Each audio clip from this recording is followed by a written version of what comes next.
Hello mga ka-legit Dover Gods! Another updates po tayo patungkol po sa issue na ito, no? Kasi finally, Mr. Zombie Toge answer all the speculations, no? Dahil may issue po sa kanila ngayon ni Jose Manalo.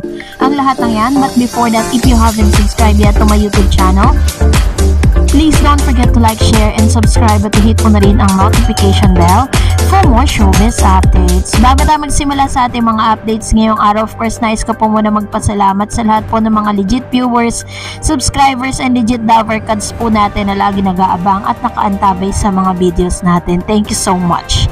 And now, let's talk about our topic for today's video, kung saan ito nga, no, kasi may mga intriga po tayong naririnig patungkol nga dito kay Zombie. Kasi, diba, marami pong naghahanap sa presensya ni Zombie Toge dahil almost mula pa po nung Friday, Saturday hanggang kaninang Monday, puro kasi tape, puro mga taping po yun, kaya hindi natin napapanood si Zombie. Pinagtakan po ng marami kung bakit daw si Zombie ay hindi na po nakita o napanood sa EAT. Ngayon may mga naglabas sa mga spekulasyon na tinanggal na daw si Zombie kasi tapos na daw ang kontrata niya, 3 months na po siya sa EAT, kaya tinanggal na siya. Yun po ang ilan sa mga kumakalat na news. At ang pinakamatindi pa na chismis na kumakalat ngayon na kaya daw tinanggal si Zombie dahil daw meron daw silang kumbaga parang ayaw sa kanya ni Jose Manalo.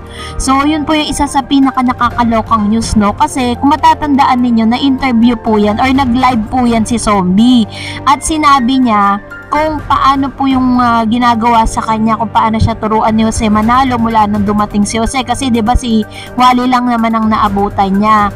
Tapos eventually na-meet niya na rin si Jose Manalo. Pero bago yan, syempre, para mas maging malinaw ang lahat, narito ang live video ni Mr. Zombie Toge. Panoorin natin.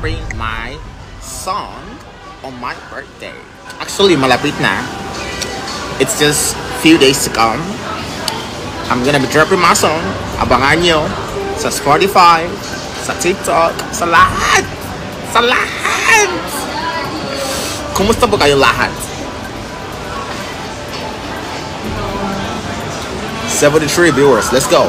Let's get 1K. 116. Let's go.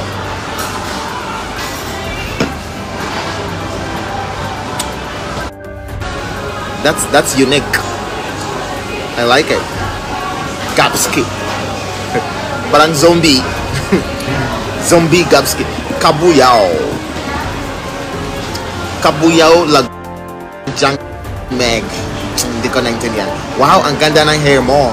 Parang galamay ng pusit. Galamay? Ibig sabihin paa ng pusit? Ano yan pusit? Crab? Spider? Tentacles? Ano pa ibig sabihin pusit? Tentacles or tentacles? Or spider? Sabi niya, yung buhok ko parang galaman. Galaman ng pusit. Ano pa ibig sabihin nun? Ang alam ko yung gulaman. Diba? Inom yan, parang gulaman. Gulaman ng pusit. Pero pusit ay isang seafood. Crab ba yan? O prawn? O spider? Hi! Hello, magandang gabi. Hello po, Leah. Mami Leah, kumusta po kayo? Bakit good night agad? Eric Pestaño. Bakit? Antok ka na? Ay, Zombie. Hello po, Ans Gastador.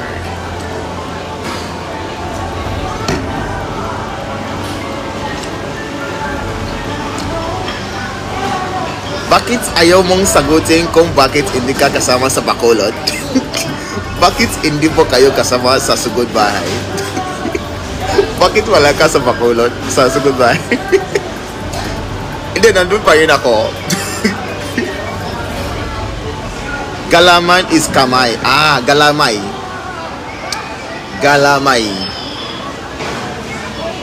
Galamay is kamay. Galamay is kamay. Okay, so kamay ng pusit. Bakit talaga ba yan? Yung buhok ko parang galamay ng pusit. Pusit At sa video po nating napanood, out of the curiosity of those legit Dover Cats, sa panahon na siya'y nag-live ng Saturday, ay tila baga iniiwasan daw di umano ni Zombie na sagutin kung bakit wala siya sa Bacolod at hindi siya kasama sa Mascara Festival. At ang tanging reaksyon lang dito ni Zombie ay tinatawanan niya lang yung pong mga tanong na yon.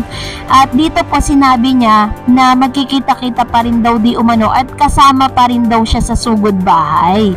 Yun po ang kanyang kung napanood nyo po ng buo yung live video, kasi clips lang po yung kinuha natin, medyo mahaba na dahil bawal yan, baka makopyright pa tayo, diba?